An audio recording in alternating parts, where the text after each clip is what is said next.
The following episode of TOFOP is rated MA. It may contain Batman references, time travel references, sexual references, lost trains of thought, and mild coarse language. TOFOP advises that the program is not suitable for anyone under the age of 15, or anyone who enjoys succinct, coherent conversation that might actually have a point. Minors must be accompanied by a parent, guardian, or priest. This is John Deek speaking.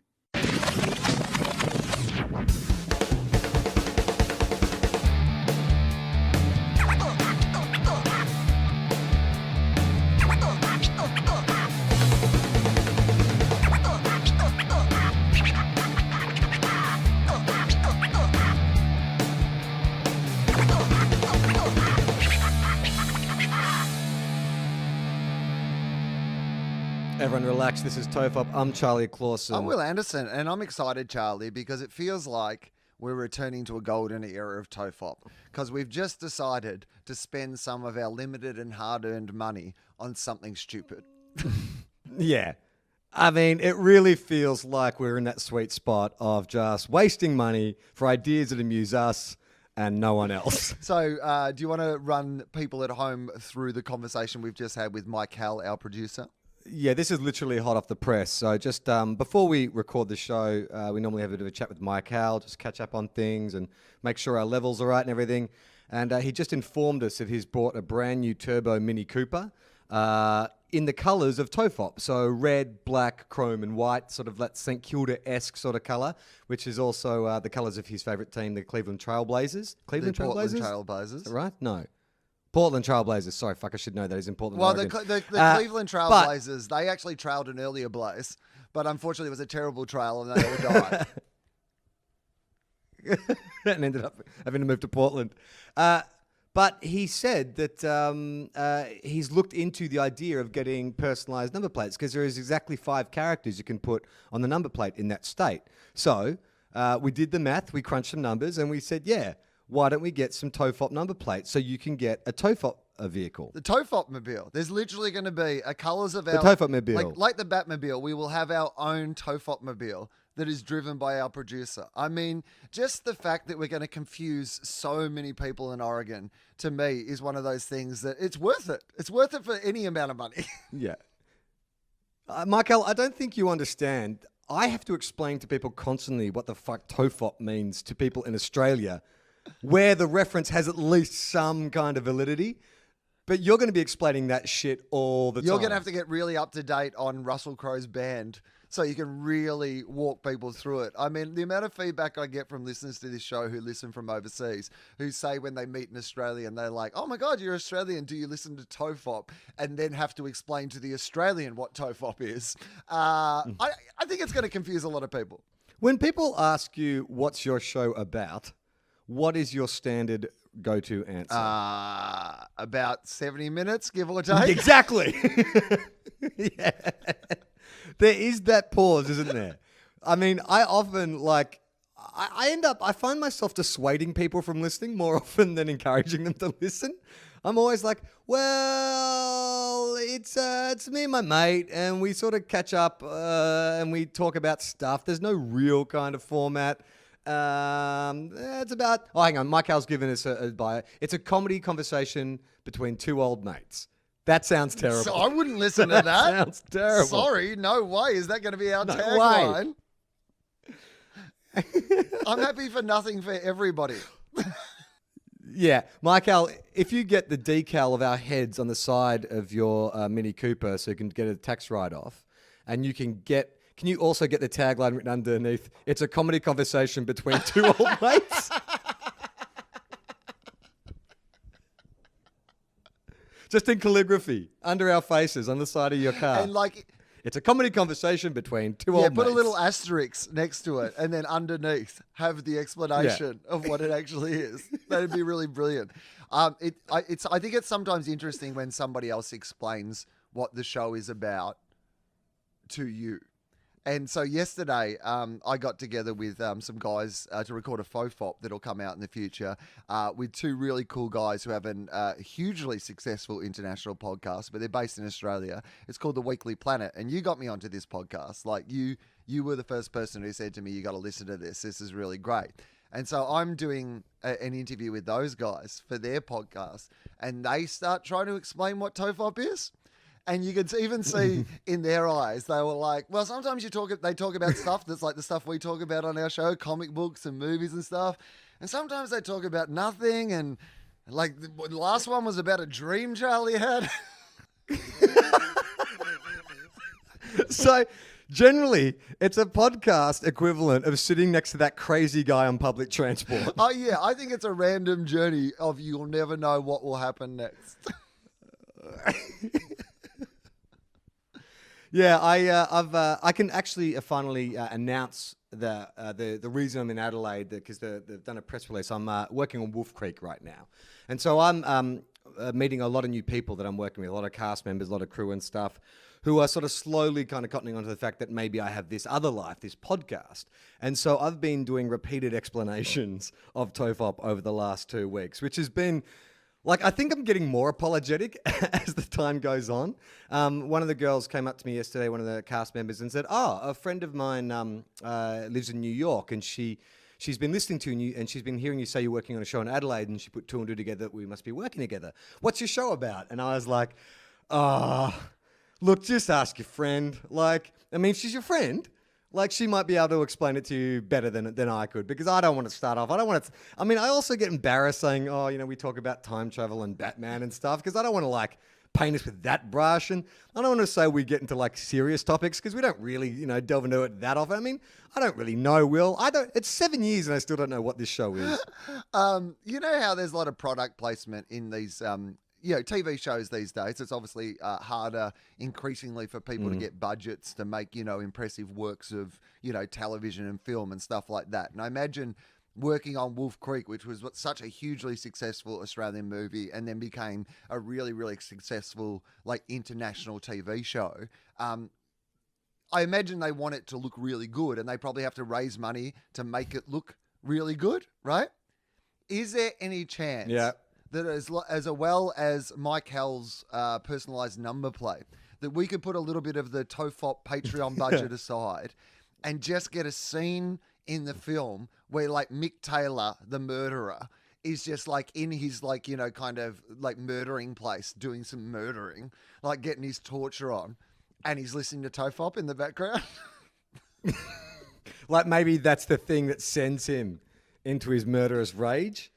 He's like, Annie Lennox, Andrew Dice Clay, it makes no sense. Oh, I've got to kill someone. No, I was actually thinking it was part of his torture regime. Like, in the same way as he likes to, like, torture all his victims, he's playing TOFOP to them as they die as an added level of torture. Yeah. It could be like that scene in Silence of the Lambs, where Buffalo Bill does the little tuck where he dances in the mirror and does the little tuck, and there's that classic "Goodbye Horses" playing in the background, but it's just us rabbiting on about some bullshit in the background. I just like the idea that Mick grabs a weapon, so the poor person he's about to, like, hurt is in the other room, like, tied up or, bound or whatever, and you see this scene of him, like, grab, like, he goes into this room where he has all these weapons, all the things he uses to torture people, and he's lingering on that moment of collecting, the torture devices that he will use for his evenings torturing, and he's picking up little things and big things and kind of, putting them together in his torture kit. And then at last moment, he leans over, he's got all his stuff, and you just see him push play on an iPod. And as he walks into the room, you not knowing what's going to happen next, you just hear your voice going, "Everyone relax, this is TOFOP." Chilling. Absolutely chilling. Now, I'm not saying that couldn't be. Or what about you? Like, you probably can't reveal what sort of character you are yet, right? They've said you're in it, but you probably still can't tell people. Is there any... All I can say is I'm in it. Well, all I'm going to say is there any chance that in your character's description, without revealing anything about, who you are or what you're playing, is there any chance that your character is there a scene or something where they could be listening to TOFOP? Unlikely. There are characters who I think could definitely be in the TOFOP demographic, definitely, but not mine. Okay, well, what... Although Wouldn't it be great? How about this? Because all the Wolf Creek movies and TV series are about people like, traveling through outback Australia and stuff. So when you go to a small town, generally there's like a St. Vinny's. How about one of the characters is going through a St. Vinny's through a t-shirt rack, and there for like $2 is one of our TOFOP t-shirts, one of James Fosdyke's awesome design TOFOP t-shirts. And they just pluck it and they put it on. They wear it for a couple of scenes. How's that I'd for be happy branding? with someone getting murdered in a TOFOP t-shirt. Like, one of them's wearing, they're backpackers a lot of the time in Wolf Creek. So let's just speculate more like on previous ones. So rather than getting you in trouble for storylines for this, like we go back to, say, the original Wolf Creek movie, right? Just look at places in that movie where they could have got us into it. Firstly, they're on a massive road trip, right? People listen to podcasts on road trips. So listening in the car. Perfect. Lots. So that's a pretty obvious place. You could definitely do that. But like you said, that idea, now I'm warming to the idea of someone getting murdered in one of our t-shirts. Like, they're kind of young kids, right? Couple of backpackers and like an Australian in the original, right? So it's like, he could definitely be wearing a TOFOP t-shirt. Some young guy, kind of going across Australia with strangers. That's your podcast demographic, I would have thought.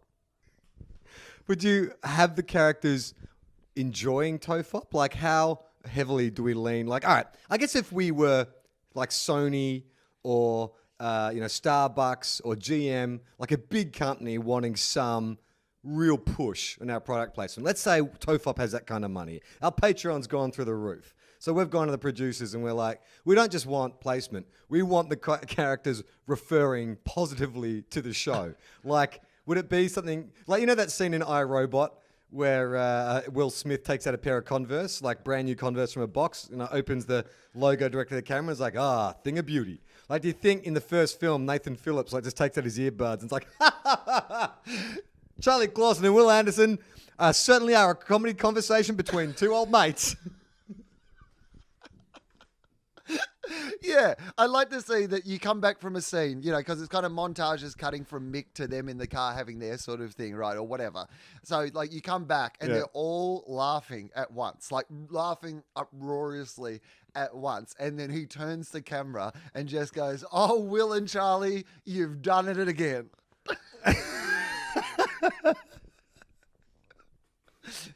That's just when the producers just kick us out of the office? No. Well, my that's not argument gonna would be, if you're doing it thematically, if you wanted to actually justify it, right, the slogan of this podcast is everyone relax, right? So the irony of having them listen to a podcast which was about everyone relax, going into a situation where everyone would not be relaxed, you could sell that as being thematic to the entire project, right? Yeah. It's ironic. It's kind of like when you have a film called Romance, and it's actually all about broken-hearted people. You can, in fact, let's retitle the franchise to Everyone Relax. Oh, and also, Charlie, to be honest with you, there could be those pivotal scenes like there always is where they can't get phone reception or their phone runs out of power, right? Maybe the reason the phone runs out of power and these people get in trouble is because they listen to too many podcasts of us being hilarious on their long drive. Yeah. And so, you'd inevitably have that scene where someone has escaped, Mick's lair or whatever, and they're running to the highway with their phone. And you think they're running to the highway to get bars so they can call for help, but they're literally running to get 4G so they can download the latest episode.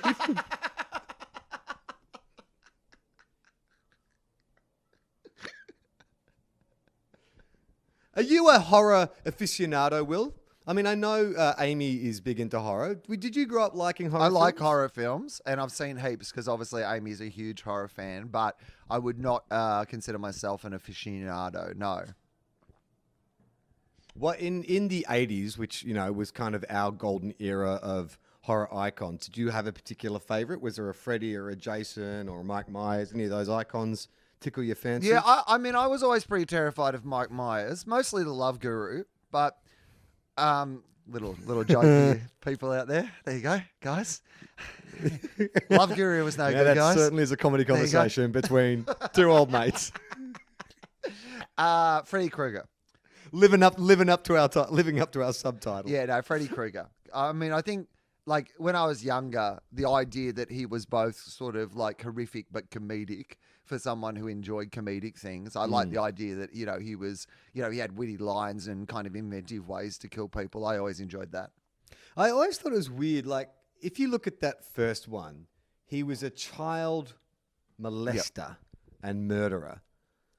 That's a very hard place to come back from to become a beloved Looney Tunes type character in the subsequent sequels. Like, I mean, that's some real good revisionist history. Like, has anyone ever come from that far back? Like, you raped and murdered children, and now we're going to have you on T-shirts and show bags, and we're going to create, like, Halloween masks out of you. Here's what we should add to a comedy conversation between two old mates. That also we might 3 weeks later just talk about something we didn't talk about that long ago. I am sure we've had this exact same conversation on this podcast before. About Freddy Krueger? Yeah, about Freddy Krueger and how hard it is to come back from being a child molester to be a beloved pop culture figure. Oh, really? God. I didn't know that. I apologize out there. Well, look, for anyone who's tuned in the last 3 weeks, anyone that I've sold this podcast to terribly over the last 3 weeks, it's going to be fresh content. It's like, hang on, do they just talk about Freddy Krueger being a child molester every week? Well, I had this discussion with someone the other day about reboots and, the sort of reboots and the reimaginings, the phase we're in now with movies where it's just like, there's a new Spider-Man every 5 years. And I think I was saying, I'm bored of them. I don't think any of them work. Mad Max Fury Road for me is probably one of the only ones that's really worked because George Miller actually did something different with the character and the look of the film and all that kind of stuff. While still keeping the same universe. But I think there's an underrated one that happened years ago, which is when Wes Craven came back and did Freddy's New Nightmare. Have you ever seen that? It's a meta version where it's literally the actors from the film 20 years later can't get past the fact that they were in Nightmare on Elm Street. And then Heather Langenkamp, who was the original girl from the first one, goes to see Wes Craven, who tells her that, actually, when we made that first film, we actually created Freddy Krueger for real, and now he's coming back for us. That was a very cool twist. I like that. And they managed to go from take the cartoonish Freddy and make him scary again. I agree. No, I mean, that for me, like, that's what you got to do. You got to create it. You got to, kind of reboot it. You got to have a meta take on it to go into this next thing. But speaking of reboots, Charlie, it actually brings me to something I wanted to talk to you about this week on the podcast. Because I've seen this headline, and I was wondering if you could shed any light on this bit of gossip, this rumor that is sweeping through show business. I think I know what you're talking about. Brodie Carmody in the Sydney Morning Herald I'm reading from here, or The Age. Headline, McLeod's Daughters reboot on the cards. It has been off air for nearly a decade, but McLeod's Daughters could be given a new life by Channel 9. Actress Michaela Barnes. I think it's Bannis. Barnes? You say Bannis, I say Barnes. This shit is Bannis. Famous for her role as Kate Manfredi in the popular Aussie drama, teased fans on Thursday morning by sharing I love it. She just teased fans on Thursday morning. That's what she just likes to do. She just likes to get online, tease some McLeod's Daughters fans by sharing a collage on Twitter with the words, "Watch this space." Oh my God, it's McLeod's Daughters in space. That's brilliant. See, that's what I'm talking about, Will. You take the original characters, but you do something different with them. I don't want to see them on farms and Drovers Run again, chasing bloody cattle around. I want to see the McLeod's Daughters colonizing new planets. You want to see that? I would watch. You want to see them exploring the Drovers Andromeda. Yeah, exactly. Oh, that's not a bad idea. So talk me through, because how long were you on McLeod's Daughters for? Yeah. I think just over a year. I sort of crossed over seasons. I came in at the end of season 2 and then sort of went to the end of season 3. And run us through again. Look, I'm no expert. Like, I really am not. But all right, go on. Let's see what I can recall. All I need to know, I don't need the whole history of McLeod's Daughters, but what was your character again? That's a good question.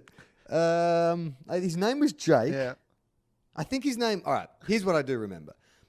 he his story was that he was a jackaroo who came to work on... Or was he a drove this jackaroo? run.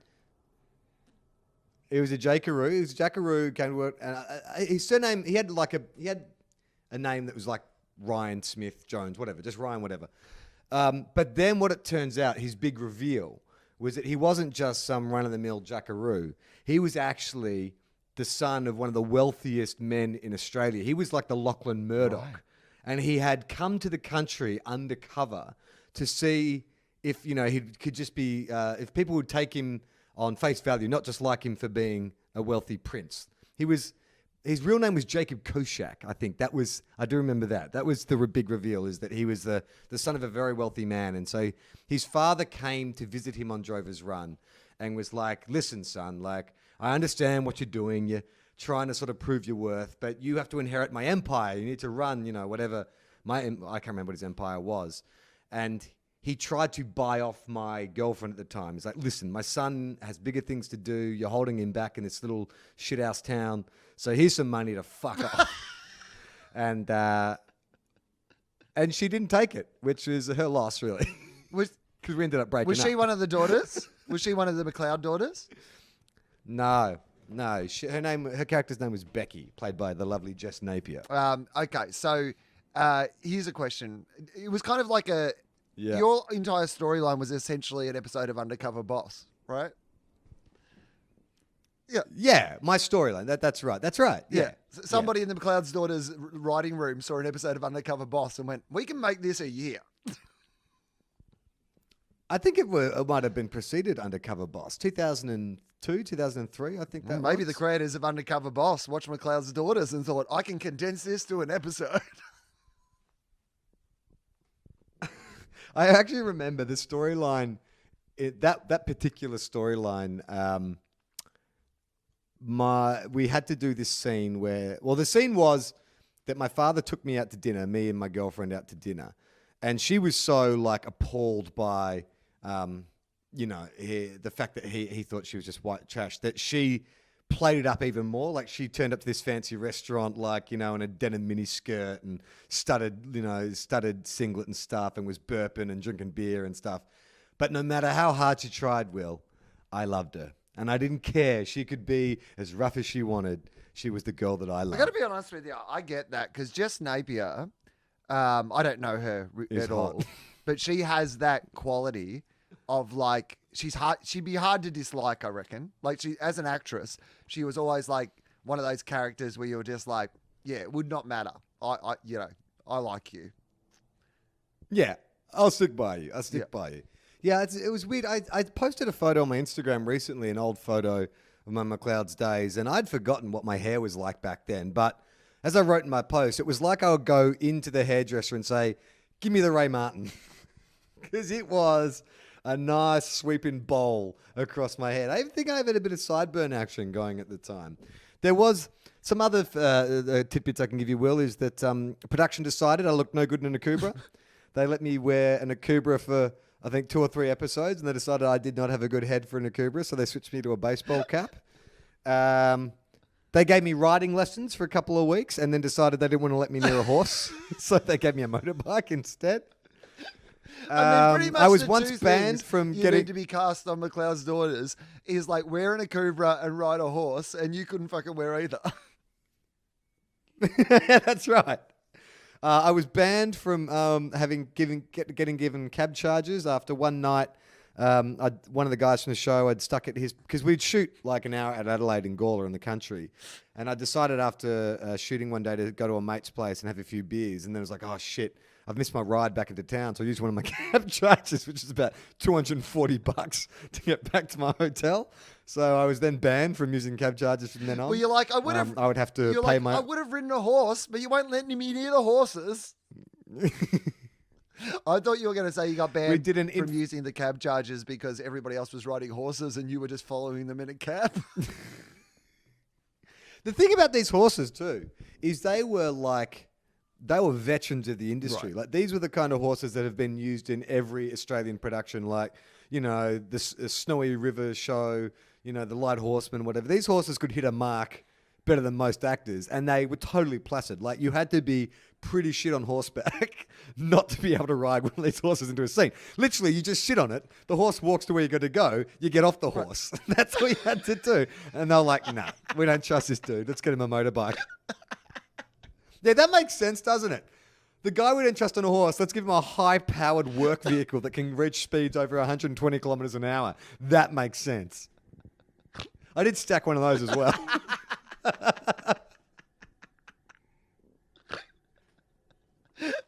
I guess they were like looking at it like he'll probably stack either the horse or the motorbike, and it's easy to repair the motorbike.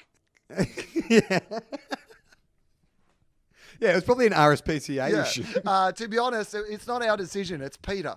Peter have heard about it. They've got involved. The horses have contacted Peter.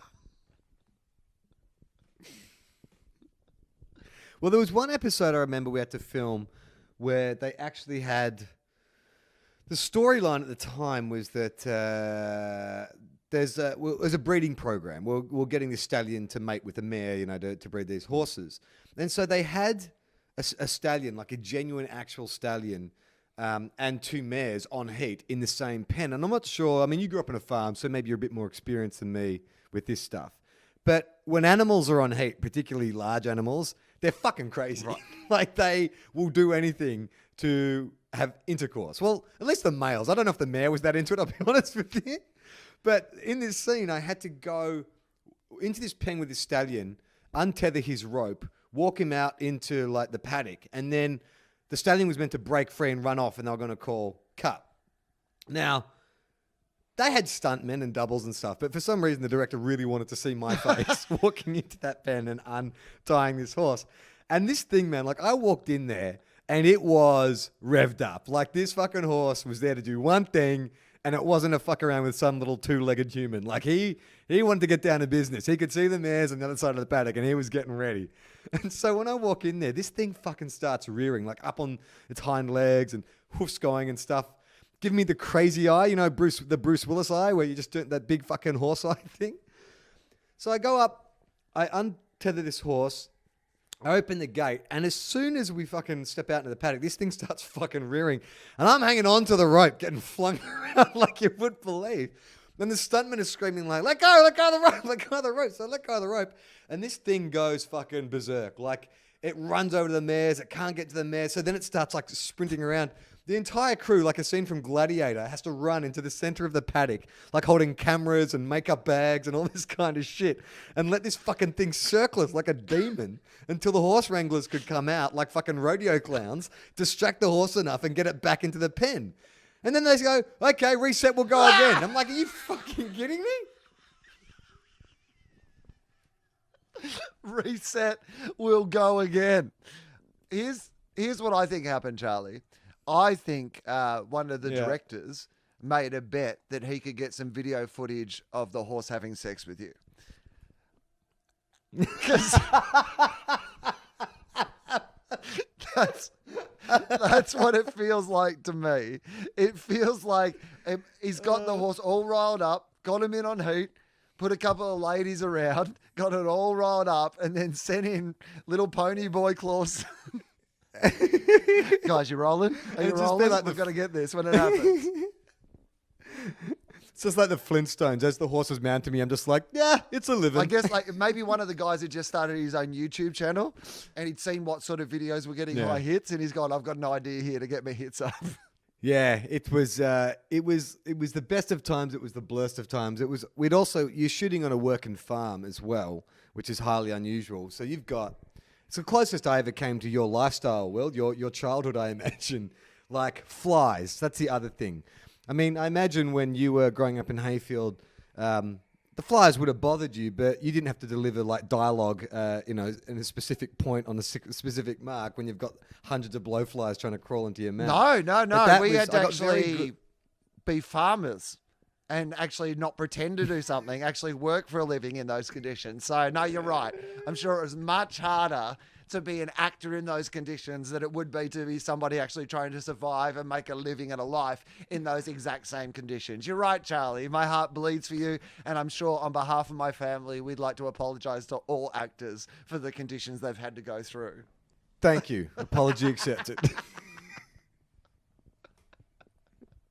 You get very good at acting with your hand doing this in front of your face. You keep swatting the flies. In fact, I think that's where a lot of Australian, like you look at a lot of Australian male actors, you know, that masculine kind of Sam Worthington, Russell Crowe kind of quality where they're always like squinting and turning their heads and all that kind of stuff. I think it's mainly to do with flies. Right. Because when you're shooting outdoors, you got to get the flies out of your mouth.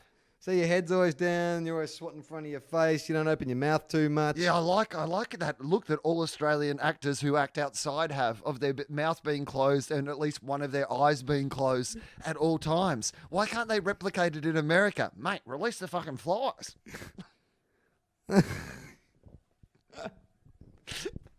I imagine that Russell Crowe, this is the sort of thing, if I heard this about Russell Crowe, this would not surprise me. Because, you know, there's always a story about in America, he has like, you know, special channels so he can watch the rugby league and he gets like VB like imported in so he can drink VB and like, you know, it would not surprise me if a rumor came out that they found like 8 jars of flies that Russell Crowe had just like ordered so he could feel like it was more like Australia and he just releases flies so he can watch the footy and eat some pies. I know you have to go soon, right, mate? How long have you got left? We got another. No, we're good. We're good. Got another half hour. Brilliant. I just didn't want to, you know, you to miss your work commitments. Lose my job. Yeah, I like the fact that you're Thank you. employed, and Appreciate from that. what you've just told us about your time on McLeod's Daughters, you're not going back for the reboot of that. So, I doubt. No, I don't think. I don't think I was a beloved character by any stretch. I think, if anything, I was on the periphery. I mean, my time on that show was purely dictated by Jess Napier's contract. I think if she had decided she wanted to stay on the show, maybe I would have stuck around. Even then, I was just a love interest. Like, that was primarily my function, was to give her something to do. could you not? Give her something to worry about. Could you not come back though? Like, if the storyline was true that you were the son of this, like, you know, like guy who had this empire, like, couldn't it progress to the point where that guy is now, you know, kind of his dad? You know, as in, like, he's become the one who's had to be in charge of it all, and it's changed him as a personality. So you could almost come back, you know, more like a, you know, a villainous character, or like a, you know, different place in your life. Okay. I think you'd have to do it in a way, like you were talking last week about Joss Whedon and the way he plants minor characters early on and then has them play a larger part later. I think you could do something like that. But Jacob Kochak is not coming back to McLeod's Daughters with any, like, that's not you're not hinging a major plot point on, oh my God, it's Jacob Kochak, or it was Jacob Kochak all along. I think I'd come back into town and people would be like, oh yeah, I think I remember you. You're that guy who wore the baseball cap on the motorbike that you stacked occasionally. So what are you doing here? And then you could work in something better, or Jacob's bought in, you know, he's bought all the runs, not just Drover's run, but whatever the other runs. Well, okay, well, how about this then? Remember. Just like, if his character's not big enough for that reboot, how about like Cheers to Frasier style? Because Frasier wasn't the biggest character on Cheers or the most beloved or anything, but they took that character and knew there was more stories to tell and went away and made this show that was, you know, great in its own right. Could you not have Kochak? And it's like a spin-off, and it's all about, you know, Jacob's life. Do you think he'd be back in the city then? Like, would you remove it? It's like Jacob running the head office of this kind of, like, you know, cattle farm or whatever he does. I reckon it's a sideshow. So occasionally you could still make an appearance in, or like one of the McLeod's Daughters cast could like make an appearance in your world. Yeah. But like in a general sense, you're two separate shows. Yeah. So it's like, I mean, because Cheers is all set in a Boston bar, but Frasier... Was Frasier still set in Boston, or was he in another city? I never really watched it. I can't remember which city he was in. But it was all like, it was a complete opposite feel. It was more like highbrow comedy set in his radio show and his, like, you know, loft apartment, right? So you could definitely do that. Kochak's son.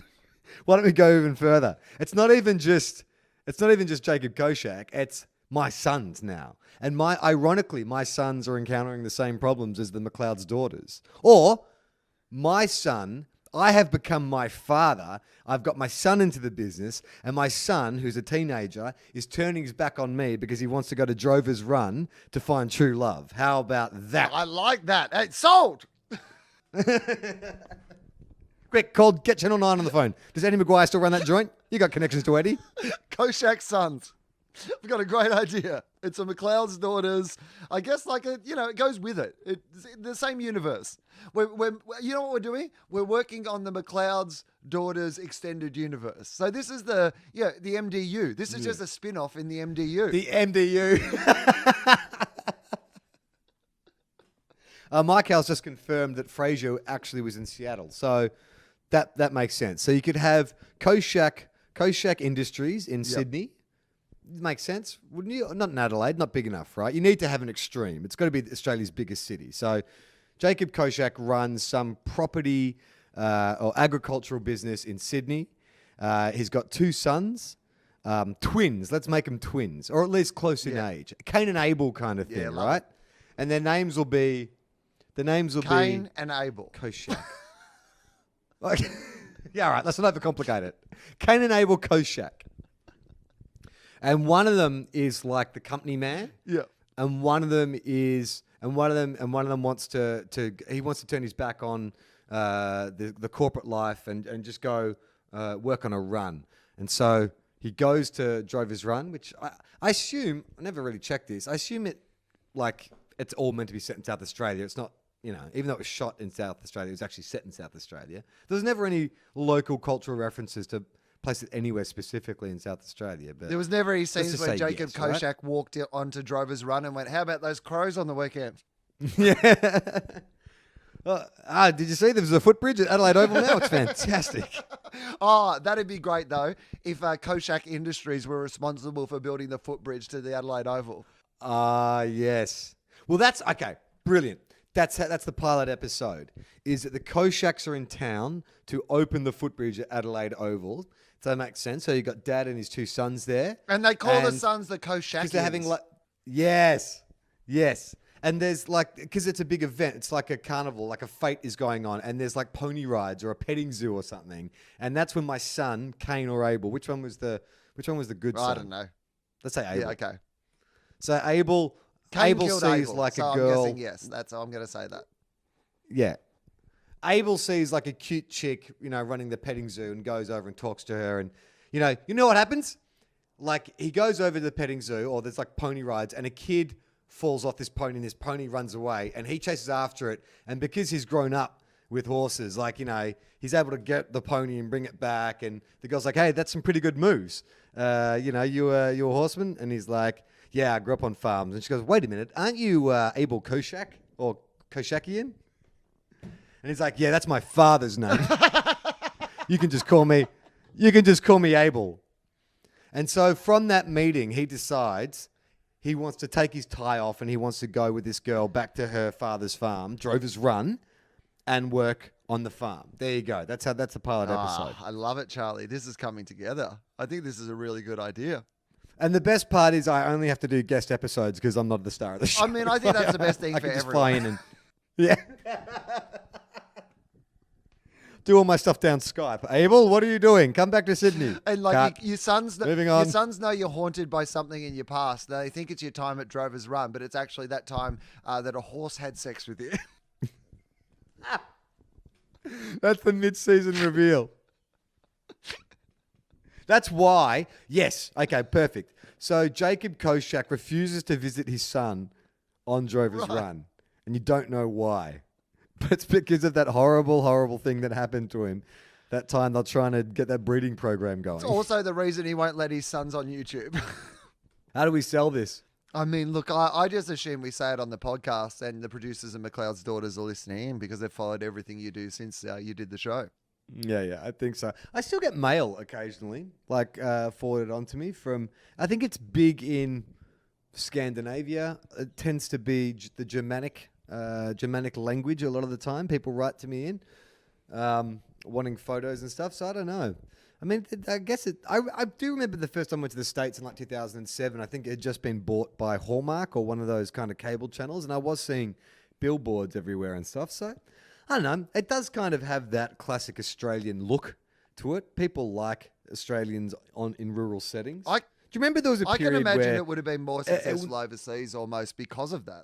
Because it is that sort of idea of like, oh yeah, this is what we imagine Australia to be. Like, have you ever thought of going to any of those countries where it is big and just soaking it up a bit? Like, it'd be quite fun to walk down the street in Switzerland or whatever and have people like point at you and go, McLeod's daughters. You and I have very different ideas of fun, Will. I guess Sure, what I'm why really not? saying is it'd be fun for me to be there with you and see that happen. Remember there's a period of time, maybe we're past it, but it felt like if you were going to create an Australian drama, it had to have a rural element. Like it was like a country practice, it was Blue Heelers, it was McLeod's Daughters. When every now and then they would stray into setting something like urban, but the more often than not, the safe bet was let's make it semi-rural. I reckon I know there's been some talk about rebooting Blue Heelers as well, and I could see What? yeah, Really? and I could see that. I could I'd be into that. yeah, I can definitely see that. I'd definitely be idea down. that Blue Heelers is that sort of show that if they just made a new version of Blue Heelers, I reckon that'd work really quite well on Australian television still. Yeah, I guess the problem is, and was always the credibility issue with Blue Heelers, is how many crimes can happen in a small town. Well, that's why they've had some time off. Heaps. They can come back like there hasn't been a crime for 7 years, Batman style. What about, I mean, if you're going to do it realistically, like a lot of rural communities have huge problems with ice. Right. So what about its Blue Heelers specifically, but it's Task Force Icebreaker? So it's literally like the Blue Heelers team are reassembled, or it's a brand new team of Blue Heelers to tackle the ice epidemic. Do you reckon you could get 22 episodes out of that one story? I mean, maybe you could do it like The Wire, and it could be like a kind of grittier reboot of Blue Heelers. Well, they kind of did do that. When I joined Blue Heelers, they actually had made that shift into something grittier. They decided that they wanted to kind of like stay as close as they could to what was happening with the trends in American procedurals. So back when Law and Order and NYPD Blue and stuff were going, that that handheld sort of cinema verite, darker storylines, moodier lighting and stuff. Blue Heelers went from being bright, sunny, like a BBC Heartbeat, one of those kind of shows, to then being NYPD Blue in the last 2 years. But maybe they just need to push it further. Maybe it should be like fucking Narcos. Right. Undercover cops in country Australia trying to break the hold of bikie gangs and, and like ice dealers. I reckon that's actually pretty good. Yeah, I like that as well. And like there's something menacing about like there's been great success in Australia with obviously your Underbelly series, but also like Animal Kingdom and movies like that where it's about the ordinariness. The ordinariness, is that a word? But of the people who commit the crimes, the kind of mundanity of Yes. like day-to-day crime. And in the country, the sort of people who are involved in those things aren't lovable criminals. They're fucking hard weirdos that went to the country. Like, I mean, imagine being the fucking ice lord in fucking Gippsland. Like, I mean, no Yeah. offense to the ice lord of Gippsland if they do listen to the podcast, but if you're going to be an ice lord, surely you're going to do it in the cities. It feels like you've settled a little, you know what I mean? Like, so you've got to be an interesting cat, and they're weird and interesting people. I think there'd be a lot of appeal to that. Me and Jem shot a music video a few years ago out in country New South Wales. And we're working with this stunt team doing this, a lot of like car crashes and stuff. So they had this training facility out in the country where we could like flip cars and smash them and stuff. It was really cool. But a short distance away from their property was a compound of like a major New South Wales bikie gang. Because you drove past it and you would see literally like the barbed wire, big gate, security cameras, the logo of the gang painted on the gate. And so we got all curious and jumped on Google Earth. And when you looked in, this place was like a complex. Like it was huge. It had like guest houses, swimming pool, looked like a putting green, tennis courts. Like it was a massive facility. And you got the sense driving around this small town that those guys kind of were the law and order. Like it was like the wild, wild west. Like that because there weren't a lot of businesses and stuff, but they sort of set the tone. Like there was just a few things that sort of didn't gel. Like a lot of we drove past a car that was just abandoned on the side of the road on the way to set one day. And then 2 hours later I went past and that car had been stripped. I'm like, wow, that doesn't sort of happen. You know what I mean? That doesn't just happen every day in the city. And then at one stage we needed to shoot this exterior of a house. And so I walked up to the street and I could see this, cute little weatherboard house, a few doors down across the road. So I walked up and knocked on the door, and this woman answered, and she was pretty lit up. And I was like, hey, I said, look, I'm producing this music video. We're just shooting across the road. We just need to get an exterior of the house. Would you mind if in about an hour a small camera crew comes back? We'll just set up just in the front yard. We just want to shoot your house. And she was like, okay, what are you? Who are you? And I'm like, my name's Charlie. I'm a producer and blah, blah, blah. I said, here's my number. If anything changes, just give me a call. She's like, okay, that's fine. Just you'll be back in an hour. And I'm like, yeah. So an hour passes by. We go back and I knock on the door and with my camera crew. And I'm like, hey, is it still cool for shoots? And she's like, who are you? I said, I'm Charlie. We spoke like an hour ago. And she's like, what do you want to do? I said, I just want to shoot the house. Is that okay? And she's like, yeah, okay, you're going to shoot the house, but don't go into the shed out back. Don't go there because my parents are in there. And I'm like, okay, no, that's fine. We don't want to shoot the back. We just want to get the exterior of the house. So we set up, and as we're shooting, like everyone's like, this feels a bit weird because we can hear her like clanking about inside the house. You hear this and this like F8 Holden flies around the corner. This dude with a rat's tail gets out and he's like, what are you doing? And I'm like, I just spoke to your girlfriend, your wife. She said it's cool to shoot the house. He's like, right, you didn't go to the shed, did you? I'm like, no, we just want to shoot the house. And he's like, yeah, because I got all my tools in the shed and it's dangerous. Oh, really? And I'm like, she shouldn't have put her parents in there if it's so dangerous, Charlie. So I was like, okay. I look at Jim and Jim's like, maybe we should just, and I'm like, yeah, let's get out of here as quick as we can. But you could if you did Blue Heelers in a place like that, where like a bikie gang run the town, Sons of Anarchy style, they've got a compound, every business, is paying them, extortion money. Every second house is a front for a meth lab or whatever. I reckon that could be quite cool. That's the way you reboot it. Yeah, I reckon that's a really good idea. It's Sons of Anarchy meets sort of, so you can even sort of tell both sort of sides of the story, couldn't you? You could do that sort of thing of going, have the cop side, but also have the sort of, the idea of maybe this town actually quite likes the way it's being run and mostly people are safe here now and, all those sort of things. The bikies are big contributors to the local sporting club and community and stuff like that. And you could really kind of tackle some of the moral issues about the fact that country people feel like abandoned by the cities and maybe, they need something else to replace that. Actually, I reckon that's a really, really good idea. I wonder how we sell that. Well, we're going to write it first. Also, we don't really need to call it Blue Heelers. No.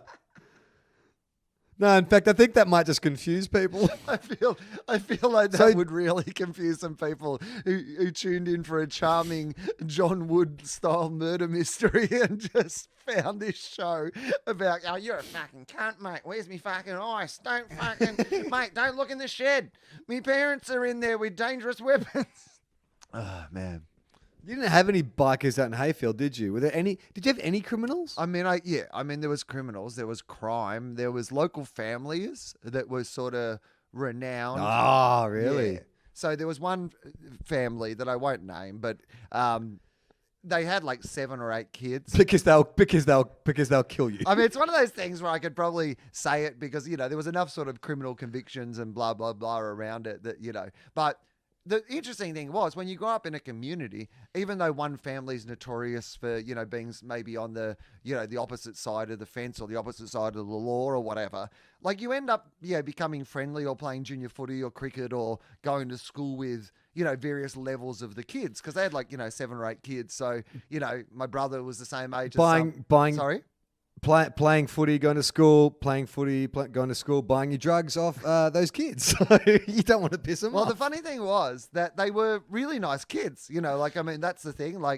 Great, friendly family. But you could tell that, like, in a situation when shit suddenly turned, they were the ones that stepped forward and not back. Like if you're ever in a situation where kids from another school or some sort of situation was about to go down, you know how most kids are like, oh shit, hang on, what just went on here? And kind of go, we should get out of here. They were the ones who were just like, oh, at last, shit's about to get real. Start cracking their fingers and be ready to go. I guess it's funny. Like there would have been definitely, I had the opposite, growing up in the city, going to a private school, but there definitely would have been fathers, I'm sure, or families at the schools I went to who were involved in criminal activity. It just probably would have been like not as obvious. Probably more white collar criminal activity. There was dudes who were associates of John Elliott, for instance, that I went to school with. A bunch of them went to prison, I remember. Oh, well, Not the same kind of thing. I've spoken before about this, but like one of my neighbours was Australia's greatest ever con man. He stole $300 million from the National Safety Council. So, that's they consider that kind of a white collar crime or whatever. But I mean, he stole $300 million.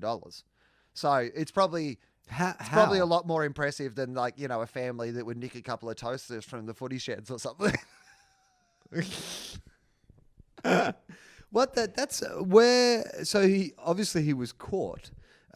What was the scam? So there was this place called the National Safety Council, which was became for a time a world leading sort of training base for people who were going to rescue people on helicopters and stuff like that. They had a giant submergible helicopter that would they could dunk in a sort of pool so they could recreate what it's like to escape out of a helicopter crashing in the ocean. And they were training dogs to parachute and skydive and stuff, and doing all this training seagulls to detect submarines and all this crazy stuff. But it was basically the reason they were able, this tiny little place out in the middle of nowhere was able to become a world leading standard in this thing was it was essentially a giant sort of Ponzi scheme. He was telling them he was buying all this equipment, and he was buying some really good stuff. But to justify the fact that they could run it all, he had to then just pretend he was buying all this other stuff. So he would take people out. They'd have all these big crates, these giant sort of, those metallic storage sort of rooms. And the investors would come out and he'd open one up and it'd be full of all this cool shit. And he'd take them all for a helicopter ride, and he'd take them to lunch, and everyone would have uniforms, and they'd be like, oh, here's a check. And then all the other boxes were just empty. So he just had one that was a showroom, and the rest were empty shells. And what he would do, this was one of my favorites, was often he'd take them to lunch or whatever, and then they'd take all the stuff out of the one they'd showed them and put all that stuff in one of the boxes way over the other side. And so he'd walk them over the other side and show them that box, to kind of imply to everybody that all the boxes had stuff in them. So, I mean, it was a pretty fun way to do it. It turns out So that's it. Go on. That's equivalent of having a briefcase filled with notes, but it's actually just all plain paper, and you've just put a $50 note on the top of each stack of paper. Yeah, that's exactly what it was like. He basically did the old, it's real money on the top, and then the rest is just paper notes.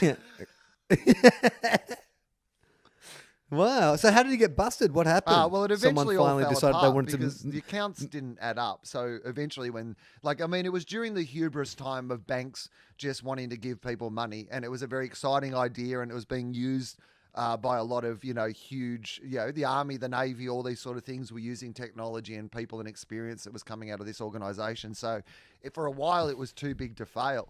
But then finally they did the accounts and went, oh, hang on, there's $300 million here that isn't accounted for, and only one guy knows all about it. This studio we're shooting at the moment in Adelaide is it's historical significance. A lot of Australian classic films and television shows have been filmed there, and back in the 80s, Australia had a film investment scheme called the 10BA clause, which basically meant that you could get 100% tax write-off for investing in Australian film, which is great because it meant there was more production happening.